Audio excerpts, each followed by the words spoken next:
प्रिय बंधुओं, वैसे तो मुझे ये जो पीपीटी प्रेजेंटेशन जिसे आप कहते हैं, इसमें करने में थोड़ी दिक्कत होती है। मैं ओरल प्रेजेंटेशन में ही हमेशा ज़्यादा विश्वास करता रहा, लेकिन अभी कुछ दिनों से मेरा स्वास्थ्य कुछ ठीक नहीं रह रहा। डायबिटिक न्यूरोपैथी जो मेरे दोनों लोअर लिम्स को अफेक्ट करती है और उसके साथ ही स्लीप पैटर्न को, अन्य चीज़ों को, तो मुझे ये ज़रा थोड़ा सुविधाजनक लगने लगा। कुछ पाठकों ने भी कहा कि नहीं, आप पीपीटी प्रेजेंटेशन करिए, वो हमें ज़्यादा फ़ायदेमंद है, चीज़ें ज़्यादा अच्छी तरह से समझ में आ जाती हैं। तो मैंने ये शुरू कर दिया अपनी सुविधा के लिए। जल्दी ही मैं वापस ओरल प्रेजेंटेशन पे ही आ जाऊंगा, क्योंकि मेरे को वो अच्छा लगता है। स्वच्छंद विचार आते हैं और निकलते हैं। आज का विषय ये कंटिन्यूएशन है पिछले वाले टॉपिक का, जिसमें आपने equality of women and man के बारे में बात की थी।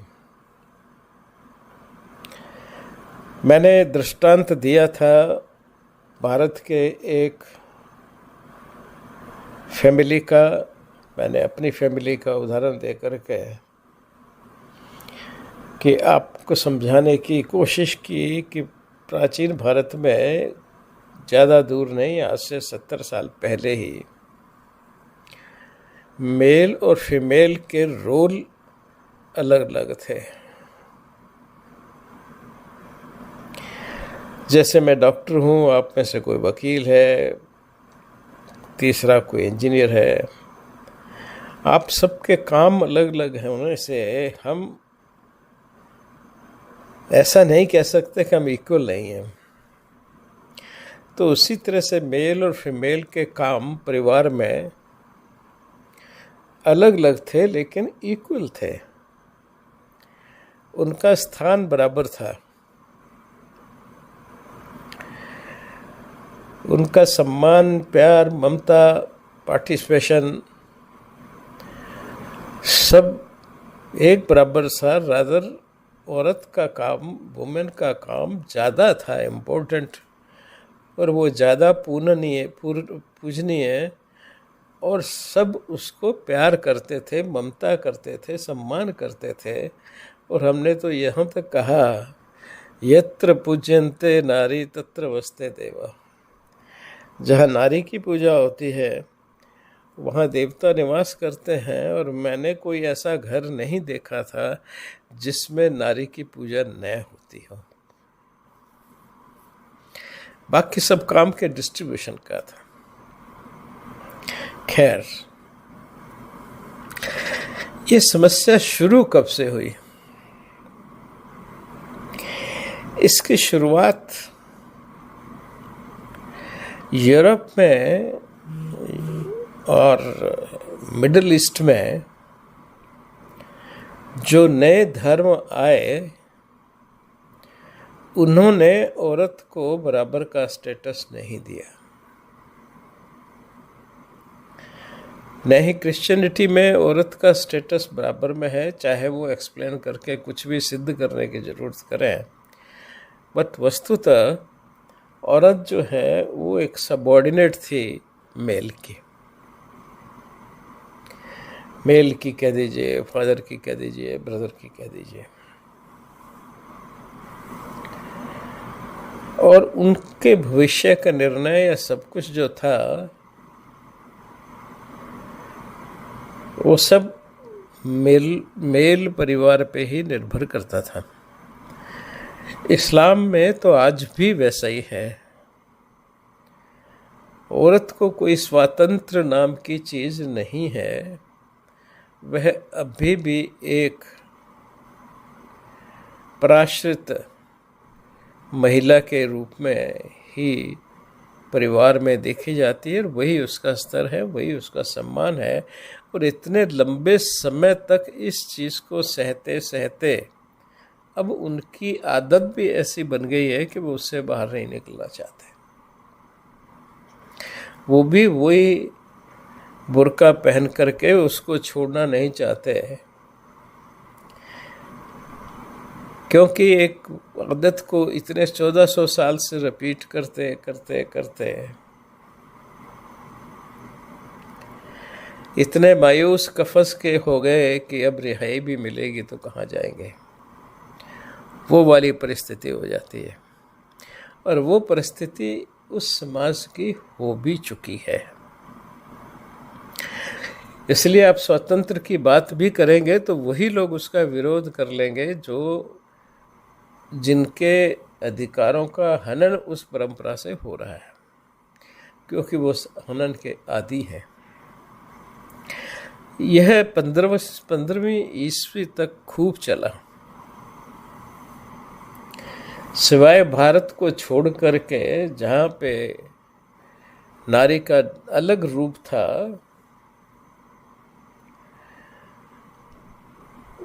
बाकी सब जगह यही रूप चलता समाज में आया है। वह एक प्लेजर की टूल थी, दैट्स ऑल। न ही उसको कभी माँ का दर्जा मिल पाया, न ही सामाजिक रूप से, न ही पूजनीय जिसे कहते हैं वो दर्जा उनको मिल पाया। 15वीं शताब्दी में जाकर के एक पूरे यूरोप में एक मूवमेंट सा शुरू हुआ, जिसमें बहुत सारे अंदर मूवमेंट चल रहे थे, मल्टीपल मूवमेंट्स जैसे हम कह सकते हैं, साइमल्टेनियसली चले। यह शायद उनकी आवश्यकता भी थी, क्योंकि वो इतना पॉपुलेटेड हो चुका था कि वहाँ आदमी को पैर रखने की भी जगह नहीं थी, और खाने की तो बात ही क्या, कुछ पैदा होता ही नहीं था। तो उस समय में उन्होंने दुनिया को एक्सप्लोर करना शुरू किया। सो एक्सप्लोरेशन ऑफ वर्ल्ड चला, नई दुनिया ढूंढने जहाँ पे उनको रहने के लिए जगह मिल सके। उसी से एक एम्पीरियलिज्म जो ऑलरेडी वहाँ एग्जिस्ट कर रहा था वो बनता गया, और जहाँ जहाँ पे वो गए उन्होंने अपना राज सत्ता बनाई और कब्जा कर लिया। तीसरी जो सबसे बड़ी पॉजिटिव बात इस पीरियड में हुई वो थी एज ऑफ एनलाइटनमेंट। यह एक सबसे उचित बात उस समय में हुई। और दूसरी सबसे बड़ी बात जो इस समय में हुई, इन 500 सालों में हुई, वो थी industrial revolization, industrial revolution, mass production चीज़ों के। और लास्ट में जो शुरू हुआ, जो इंडस्ट्रियलाइजेशन का एक बाई प्रोडक्ट था और इंपीरियलिज्म का एक बाई प्रोडक्ट था, वह था exploitation of other human beings. यह सारी चीज़ें एक साथ चलती रहीं।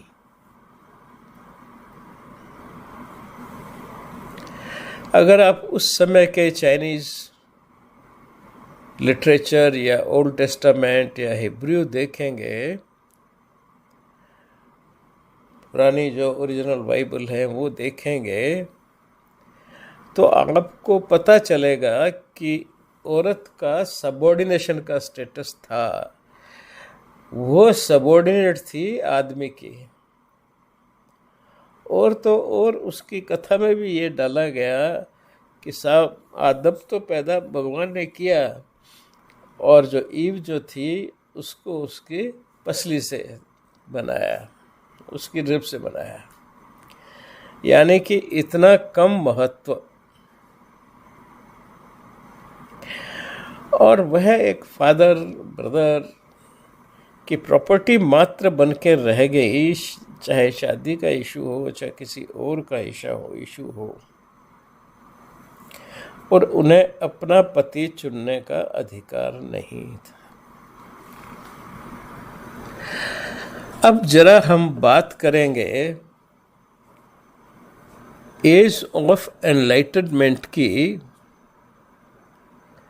जहां से नए विचारों का, नई संस्कृति का प्रादुर्भाव होता है। इसको कुछ लोग साइंटिफिक रिवोल्यूशन भी कहते हैं,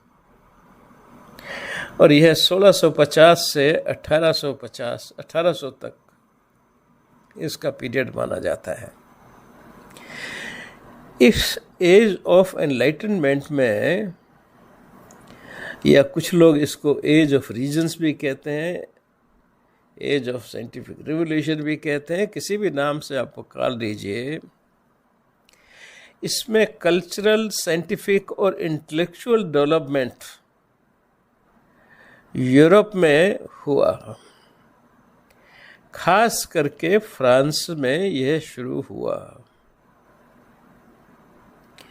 और फ्रांस में शुरू होने के बाद जब ये डेवलप हो गया तो ये अमेरिका, कनाडा वहाँ पे पहुँचा। यह जो शुरू हुआ तब सैलून नाम की जगह हुआ करती थी, जहाँ लोग इकट्ठे होते थे, अपने विचारों को प्रस्थापित करते थे, डिस्कस करते थे, और इसमें बहुत सारे उस वक्त के जाने माने विचारक वो पार्टिसिपेट किया करते थे, जिनके दर्शन मैं आपको बाद में करवाऊंगा। इस एज ऑफ एनलाइटनमेंट की सबसे बड़ी, जो फ्रांस में सेंटर्ड था, सबसे बड़ी उत्पत्ति थी ग्रेट एनसाइक्लोपीडिया। इन सब लोगों ने मिलकर के, वो अलग अलग अपने फील्ड के साइंटिस्ट थे, और उन्होंने एक ग्रेट एनसाइक्लोपीडिया बनाया, जिसको एडिट किया गया डेनिस डाइडेरोट द्वारा और जीन ले रोंडे द्वारा। इन दो व्यक्तियों ने इस ग्रेट एनसाइक्लोपीडिया को पब्लिश किया, और यह इतना ज़्यादा पॉपुलर हुआ कि इसकी कॉपियाँ जितनी छपी थी सारी की सारी 25,000 कॉपियाँ उस ज़माने में छपी थी, और 35 वॉल्यूम थे। और इसमें से तुरंत आधे फ्रांस में, और आधे 12,000, 12,500 फ्रांस में, और 12,500 दूसरे यूरोपियन कंट्रीज में हॉट केक की तरह बिक गए। ये सब Russia, Australia, Spain, German, England, Scotland, पूरे नीदरलैंड में भी, स्पेन में भी, इटली में भी, ये पूरे यूरोप में हॉट केक की तरह तुरंत एनसाइक्लोपीडिया बिक गया।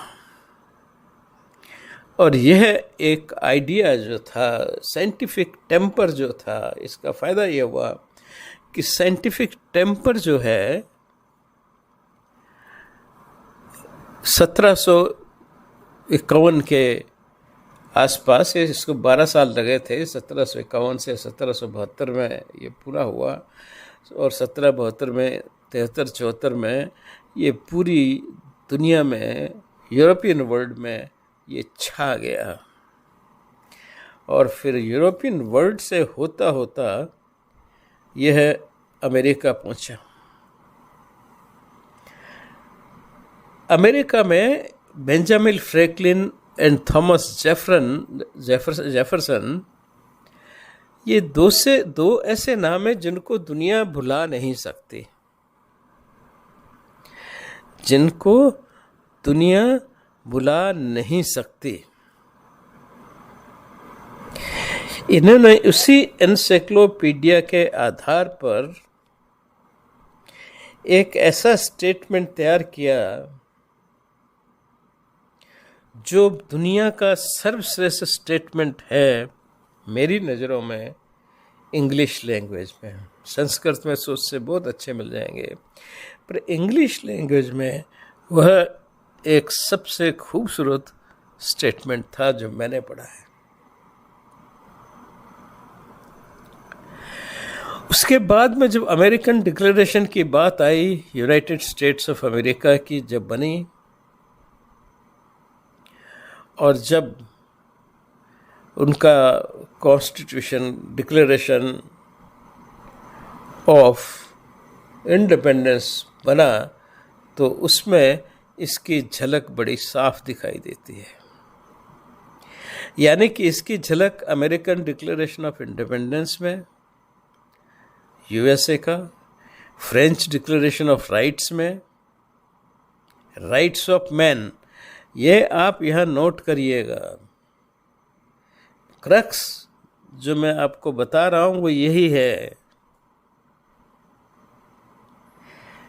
चाहे वो अमेरिकन डिक्लेरेशन था, चाहे फ्रेंच डिक्लेरेशन था, it was limited only up to right of man and the citizens.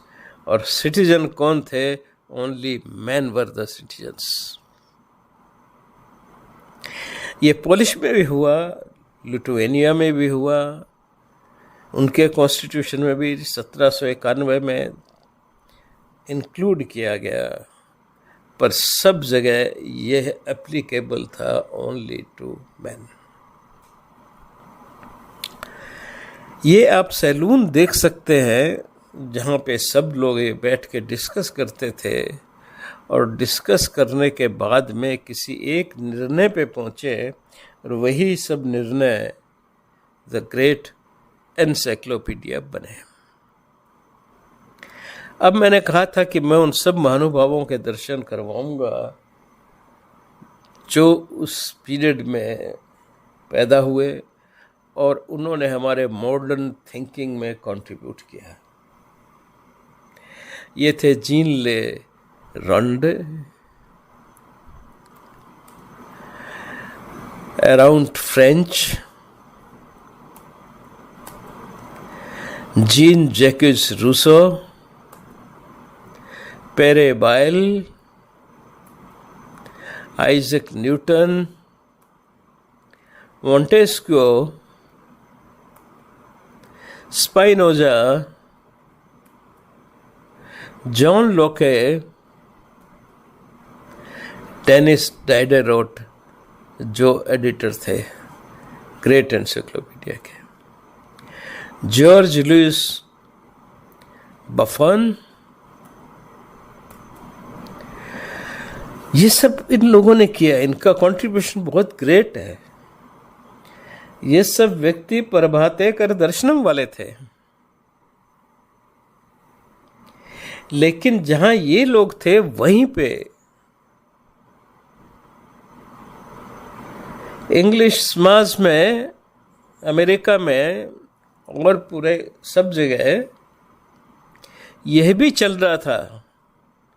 ये है जुलाई 24, 1769 का। आपका एज ऑफ एनलाइटनमेंट तो 1650 में शुरू हो गई थी, लेकिन उसके बाद का ही है। और इसमें ये एडवर्टाइजमेंट है जिसमें लिखा है टू बी सोल्ड। एक नया कार्गो आया है जिसमें 94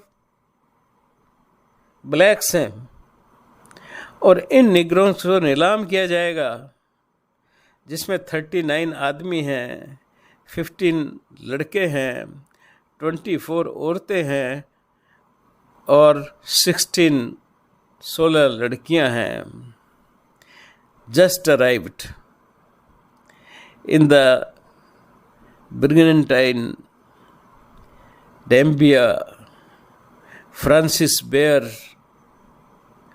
Mafter from Sierra Leone से लाया है। David and John Dee's company है। ये उनको बेचने के लिए, ये उनको फोटो दिए हैं, लाए हैं सेरा लियोन से। और ये उस वक्त का इनको ऑक्शन करने का, निग्रोस को, इनको सबके कपड़े उतार दिए जाते थे, नंगे खड़ी किए जाते थे, लड़के लड़कियां बच्चे सब। सो खरीदने वाला उनके शरीर को देख सके, मसल्स को देख सके, बनावट को देख सके, उसके उपयोग का है कि नहीं वो देख सके। और यहाँ पे इन निग्रोस को बेचा जाता था।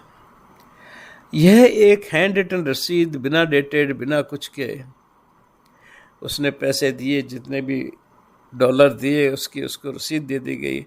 और अब उस आदमी पे, उस वाइट का जिसने उसको खरीदा है, मालिकाना हो गया, वो उसका मालिक बन गया। यह उनको पकड़ने का तरीका था। ऐसे तो हम एनिमल्स को भी नहीं पकड़ते भाई। ये जब हंटिंग के लिए जाते थे उनको, तो इस तरह से पकड़ा जाता था। आप देखिए इसको, आपके रोंगटे खड़े हो जाएंगे। और इस तरह से पकड़ के उनको रखा जाता था जिससे भाग नहीं जाए, भूखे प्यासे। और फिर आकर के उनको इकट्ठा करके शिप में डाला जाता था। यह उनके रहने के घर थे, आउट हाउसेस, जहाँ से वर्ड बना है। आज तक हमारे यहाँ पे जो अब ख़त्म हुआ है। मैं जिस घर में रहा हूँ, गवर्नमेंट के घर में रहा हूँ, all India institute of medical sciences में, मेरा भी एक आउट हाउस था। मेरे रहने की बिल्डिंग अलग थी, आउट हाउस अलग था। और उस आउट हाउस में 4 कमरों का घर था, जिसके अंदर सर्वेंट लोग रहते थे। ये सिस्टम वहीं अमेरिका से शुरू हुआ। निग्रोस को आउट हाउस में रखा जाता था। 2 या 3 कमरों का एक मकान बना दिया जाता और उसमें सारे लोग ठूंस दिए जाते थे कि तुम यहाँ पे रहो। 2 टाइम उनको खाने का थोड़ा बहुत दे दिया जाता था। अगर वो किसी तरह की बदमाशी करते थे तो इतना देखा नहीं जाता इस स्लाइड को, इसलिए मैं आगे करता हूँ।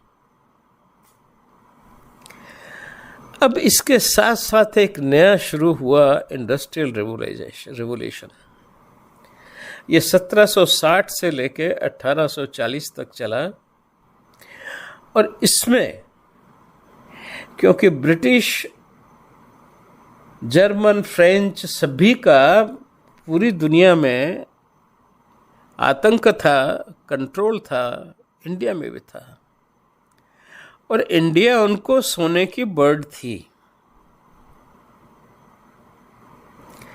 सोने की चिड़िया क्यों थी? कि यहां पे इंडस्ट्री थी। India was a first industrialized country in the world. India was the first industrialized country in the world from the Vedic period. अब आपको ये आश्चर्य होगा, आप मानेंगे नहीं। हमारे यहाँ पे कुम्हार, लोहार, यह ब्राह्मण तुल्य ही माने जाते थे, क्योंकि विश्वकर्मा के ये सब पुत्र थे। या फिर आगे जैसे जैसे परिवार बढ़ता गया, उनके काम बढ़ते गए। सोनार, कंस्ट्रक्शन करने वाला एक्सपर्ट, इंजीनियर, सिविल इंजीनियर्स, नहरों बनाने वाले अलग हो गए। तो एक बहुत बड़ी इंडस्ट्री जिसमें कपड़ा बनता था, ऊन का कपड़ा बनता था, कंबल बनता था, कैलिको, अरे कपड़े को क्लोथ कहते हैं ना, वो कैलिको से आया है। कैलिको आया वर्ड कैलिकट से। खाने पीने का सामान क्या नहीं हम बना रहे थे, दुनिया की हर चीज, हमारी मखमल, हमारे रुमाल, हमारे कपड़े जो अंग्रेजों को देखे हो आप, देखते हैं फोटो में कितने सुंदर पहन रखे, वो सब इंडिया के बने हुए हैं। पूरे यूरोप में, पूरी दुनिया को हम सिल्क कपड़ा ये सब भी तो चाइना ने बीच में आके ऐसे ही इंट्रूड उसका नाम डाल देते हैं, हमें थोड़ा नीचे करने के लिए वो चाइनीज सिल्क को ज़्यादा उन्होंने फेमस पॉपुलर कर दिया। अदरवाइज चाइना तो 200-300 साल तक अफीम खा के पड़ा रहा, वो ही नहीं था उसको। ओपियम वार 1 और 2 के बाद तो ब्रिटिश ने इंडियन अफीम खिला खिला के सारे चाइनीज को सुला दिया था। हम इंडस्ट्रियलाइज थे, उन्हीं इंडस्ट्रियस लोगों को ये लोग स्कॉटलैंड में लेके गए और वहाँ पे उनसे खड्डियाँ लगवाई, क्योंकि खड्डी बनाना हमको आता था, और बड़ी बड़ी खड्डियाँ बनवाई, और उसमें हमारे ही कंट्री के लोग जाके उसमें काम करते थे। ऊन हमारी, लोग हमारी, लकड़ी हमारी। वो लकड़ी भी जो सबसे बेस्ट दुनिया की लकड़ी थी जिससे जहाज बनते थे, वो इंडियन थी, मालाबार की। तो मालाबार की लकड़ी हमारा ही आदमी, कोई कश्मीर से, कोई कुमाऊं गढ़वाल से, कोई पंजाब से, वो सब वहां पे काम करता था। अब बेचारे सारे वो अंग्रेज बन गए होंगे। अंग्रेजों ने सिर्फ इतना किया उसमें कि पहले ये मैन्युअली सारा काम होता था। इसलिए देखिए आज भी ट्वीड को कश्मीरी कहा जाता है। अगर आप इंग्लैंड में जाएंगे, यूरोप में जाएंगे, कहीं भी जाएंगे, उसको ट्वीड नहीं कहते, वो उसको कश्मीरी कहते हैं। क्योंकि ट्वीड हमारे कश्मीर और कुमाऊं की बहुत ज़्यादा अच्छी होती थी, तो यहाँ से कारीगर ले गए, यहाँ से खड्डियाँ ले गए, यहाँ से तरीका ले गए, सब कुछ टेक्नोलॉजी ले गए और वहाँ जाके उसको बसाया, तो उसका नाम कश्मीरी पड़ गया। अब वहाँ पे इस रिवोल्यूशन को तेजी आई जब मोटर आई, तो बिजली आई। अब ये खड्डियाँ आदमी के बजाय मोटर चलाने लगे, बिजली चलाने लगे, और ये था point of turning point in industrial revolution में। अब मास प्रोडक्शन होने लगी। पहले तो आदमी कितना बना लेता था एक दिन में, और अब तो मास प्रोडक्शन लगा, हर जगह पे फैक्ट्रियाँ। और फिर एक फैक्ट्री में जब आपने बिजली लगाई तो दूसरे में लगाया, तीसरे में लगाया, तो सारी चीज़ें जो वहाँ थी वो सब अब इलेक्ट्रिकल मशीनों से लगने लगी और बड़ी बड़ी इंडस्ट्रीज़ वहाँ पे आने लगी। जब इंडस्ट्रीज आई तो इंडस्ट्री में काम करने वाले लोग आए, नौकरशाही शुरू हुई, और नौकरशाही के साथ में आज की जितनी बीमारियां हैं वो आ गई। ये लंच, ये डिनर, ये ब्रेकफास्ट, ये सपर, ये सारी की सारी इंडस्ट्रियल रिवोल्यूशन की देन है। क्यों कि सारे दिन काम करना है, तो उसमें कुछ समय दिया जाता था वर्कर्स को। सुबह मॉर्निंग में ब्रेकफास्ट करने का, फिर 1 बजे बंद करते थे, तो 1 से 2 लंच का, फिर उसका 5 बजे के करीब 5-6 बजे खाना खाने का, और फिर शाम को सपर खाने का। यह व्यवस्था वहीं से डेवलप हुई। उससे पहले ये लंच डिनर कुछ नहीं था। ये रिवोल्यूशन बढ़ता गया और लोगों के शहर बड़े होते गए। आप देख सकते हैं यहाँ पे मैनचेस्टर, लीड्स, बर्मिंघम, शेफील्ड कहाँ से कहाँ पहुँचे। उनकी पॉपुलेशन, लोग जॉब की तलाश में शहरों की तरफ आने लगे हैं। जो गांव थे वो टाउन बन गए, जो टाउन थे वो बड़े बड़े शहर बन गए, वो वहीं से फिर बाद में मेट्रोपोलिस बन गए। सो आप 1801 से 1891 के बीच में इंग्लैंड के बड़े बड़े शहरों की पॉपुलेशन कितनी बड़ी है वो आप यहाँ अंदाज़ा लगा सकते हैं। ये एनवायरनमेंट का हाल हो गया, धुआं ही धुआं। ये इतनी सारी पॉपुलेशन सिटीज आप में इकट्ठी हो गई, बाबुओं की, काम करने वालों की, कामगिरों की। अब ये सब लेबर जो है उन्होंने अपनी यूनियन बनाई, लेबर यूनियन। ये पहला फोटो है जब सारे इंग्लैंड में लेबर लोग इकट्ठे होकर के उन्होंने अपने यूनियन का डिक्लेयर किया और अपने राइट्स का भी डिक्लेयर किया कि भाई हमारी केयर अच्छी तरह से करो। यह सारा रिवोल्यूशन जो हुए, दोनों रिवोल्यूशन, ये फ्रांस से यूरोप में और यूरोप से यूएसए में पहुंचे। यूएसए में जैसे मैंने बताया, थॉमस जेफरसन, बेंजामिन फ्रैंकलिन, इन दो लोगों ने, बड़े इंटेलेक्चुअल थे, साइंटिस्ट भी थे, सब कुछ थे ये लोग, और इन लोगों को, ये पॉलिटिशियंस भी थे। इसलिए जब 18वीं सेंचुरी में 1775 के आसपास ये तय हुआ कि 11 स्टेट्स जो यूनाइटेड अमेरिका की थी, उन्होंने ये डिक्लेरेशन कर दिया कि हम मिल करके यूनाइटेड स्टेट्स ऑफ अमेरिका बनाएंगे। साइन कर दिए गए उन्होंने। तो इन 3 लोगों को जो फोटो में दिख रहे हैं, और मेनली उसमें 2 ही व्यक्ति थे, बेंजामिन फ्रैंकलिन और थॉमस जेफरसन। यह 2 व्यक्ति थे जिन्होंने ग्रेट एनसाइक्लोपीडिया भी पढ़ा था, और वैसे भी इनके विचार बहुत सुंदर थे। इन्होंने 1 पेज का जो ड्राफ्ट बनाया, जिसको declaration of the independence of United states of America, यानी कि 11 स्टेट जो ओरिजिनली जो थी, उनके लिए बनाने के लिए इनको डिक्लेरेशन दिया गया था, जो 1 पेज का बना। और इस कमरे में बैठ करके उन्होंने इसको पास करवाया।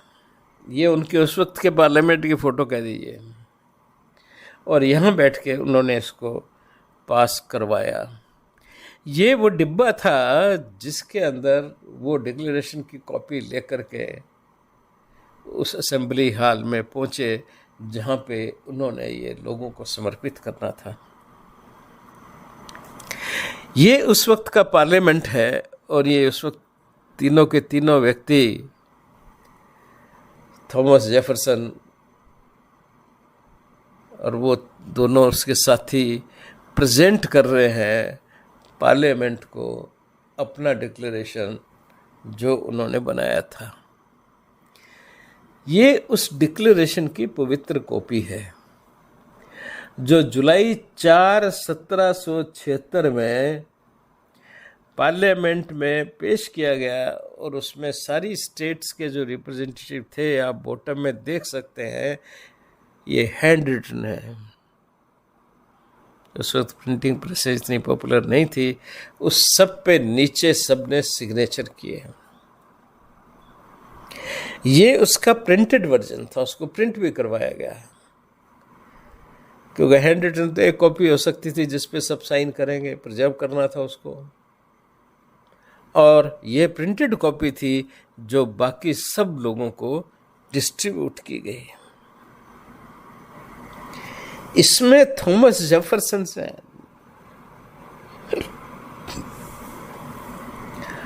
उन्होंने दोनों ने मिलकर के एक सेंटेंस डाला।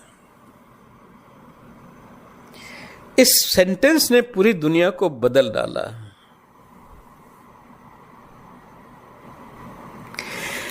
यह सेंटेंस था जिसमें उन्होंने कहा, We hold these truths to be self-evident, that all men are created equal. अब यहाँ 2 देने की बात है कि सबसे बड़ी बात जो पहली दफ़ा किसी आदमी ने दुनिया में कही, वेस्टर्न वर्ल्ड में, कि उन्होंने कहा that all men are created equal, सब आदमी बराबर पैदा किए गए हैं भगवान के द्वारा। That they are endowed by their creator, उनको बनाने वाले ने उनके बनाने के साथ, पैदा करने के साथ सर्टेन अनएलिनेबल राइट्स, उनको कुछ नए खत्म होने वाले अधिकार दिए, सबको बराबर अधिकार दिए, हर पैदा करने वाले को, होने वाले को, अनएलिनेबल, जिनको उनसे अलग नहीं किया जा सकता, इस तरह के उन्होंने अधिकार दिए। दैट अमंग दीज आर, इन अधिकारों में क्या क्या थे? राइट टू लाइफ, जिंदगी जीने का, स्वतंत्रता का, लिबर्टी का, और तीसरा परस्यूट टू हैप्पीनेस, और खुश रहने का। यह तीन उसने अनएलिनेबल राइट्स हर व्यक्ति जो इस धरती पे पैदा हुआ उसको नेचुरल वे में उसके क्रिएटर ने, उसके बनाने वाले ने उनको दिए।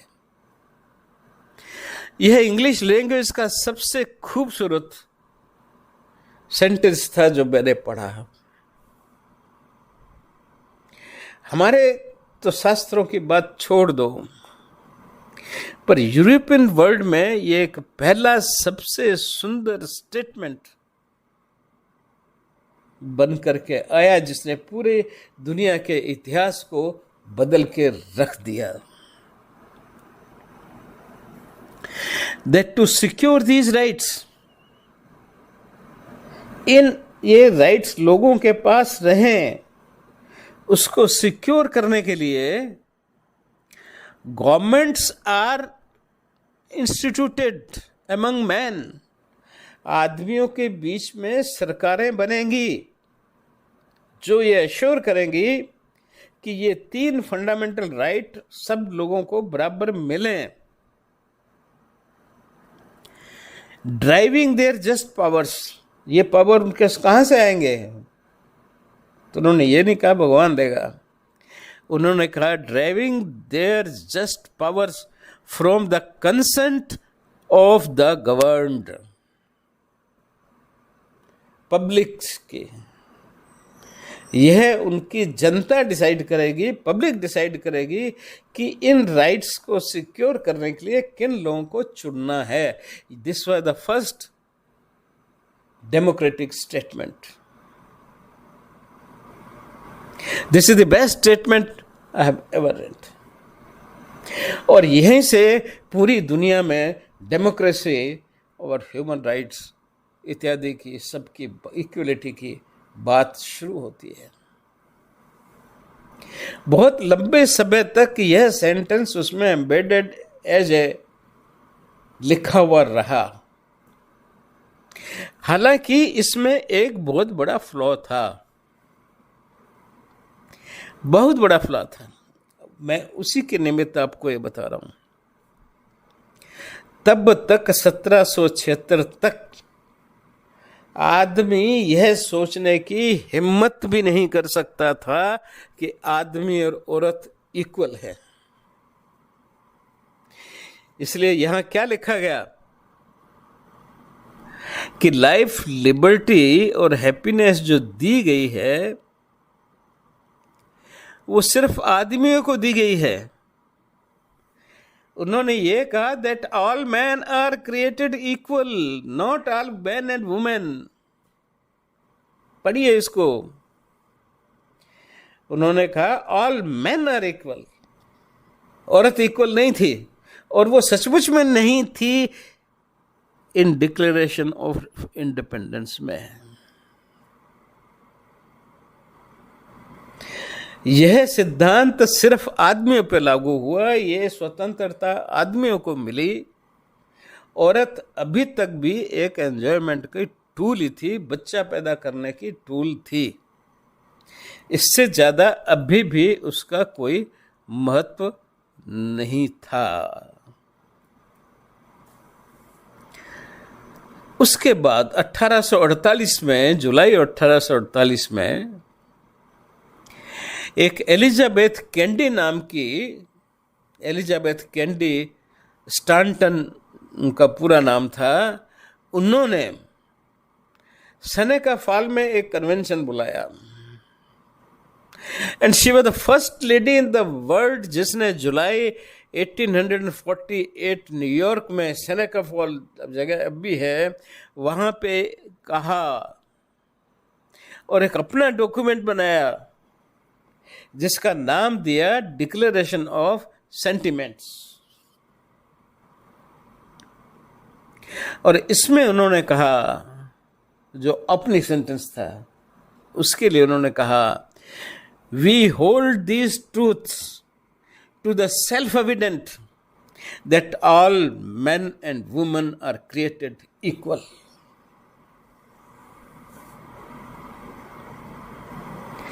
ये सेनेका फॉल में 1848 में जाकर के कहा गया। वुमेन्स की इस ऑर्गेनाइजेशन और लीडर ने एलिजाबेथ कैंडी स्टांटन ने सेनेका फॉल में कि all men and women are created equal. पहले कोई लोगों ने इसकी सुनवाई नहीं दी। वो इस चीज से जाहिर होता है कि यूनिवर्सिटी ऑफ ऑक्सफोर्ड में अक्टूबर 1920 तक, 1920 अभी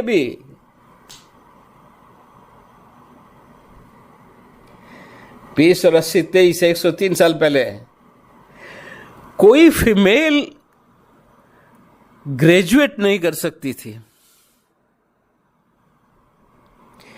कुछ दिन पहले उन्होंने अलाउ कर दिया था, 1820 से पहले, कि चलो अगर कोई औरत पढ़ना चाहती है तो पढ़ सकती है कॉलेज में, लेकिन उसको डिग्री नहीं मिलेगी, वो कन्वोकेशन में हिस्सा नहीं ले सकती।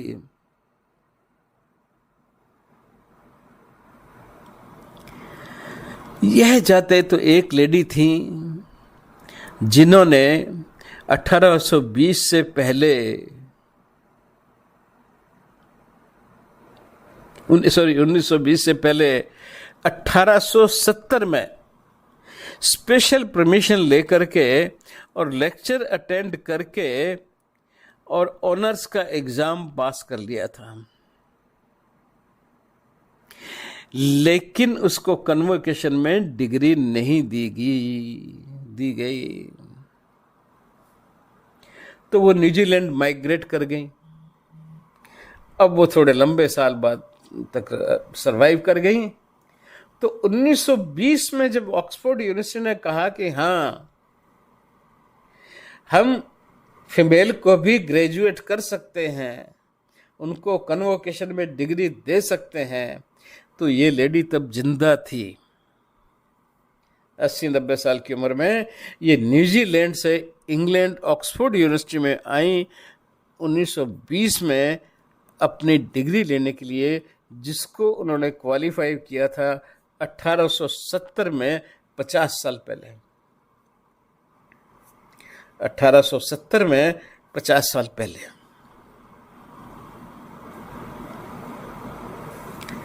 ये हाल था। कहाँ की वुमेन की इक्वलिटी की बात करते हैं, हमारे यहाँ तो गार्गी और पता नहीं क्या क्या लोग हो गए। ये सब होने में कुछ लोगों के फिर मैं आपको दर्शन कराऊंगा। ये 1820 तक 1920 तक पहुंचने के लिए, या फिर वो यूएसए के स्टेटमेंट के लिए, डिक्लेरेशन के लिए जो लोग रिस्पॉन्सिबल थे उनके आप दर्शन करें हैं। ये Abraham Lincoln, salute, Gautam Buddha, इस सारी फिलॉसफी पे गौतम बुद्धा का बहुत ज्यादा प्रभाव था। पहला व्यक्ति इतिहास में जिसने औरत को और आदमी को बराबर डिक्लेयर किया, वो गौतम बुद्धा थे। शुरू में तो उन्होंने नहीं किया। शुरू में उसके संगम में, उसके बिहार में, उसके शिष्य सिर्फ आदमी लोग ही बन सकते थे, लेकिन उनकी वह दाई मां जिसने उसको पाला था, उसने आर्ग्यूमेंट किए उनसे। गौतम बुद्धा की सबसे बड़ी खासियत या हिंदुइज्म की सबसे बड़ी खासियत है कि हम लोग आर्ग्यूमेंट्स को ओपन रहते हैं, आर्ग्यूमेंट ही करते हैं रादर। तो उसने आर्ग्यूमेंट किया उसके साथ, और उस आर्ग्यूमेंट्स में गौतम बुद्ध हार गए। और हारने के बाद उन्होंने अपनी दाई माँ को बुद्धिस्ट बना दिया, लेकिन एक सेंटेंस कहा, मेरा संग जो है वो 5000 साल तक जीता, पर अब औरत के एंट्री से 500 साल तक ही जिएगा। See the bias in the mind of even Gautam Buddha for the woman. The first one person who declared the woman equal to the man. हमें सैमुअल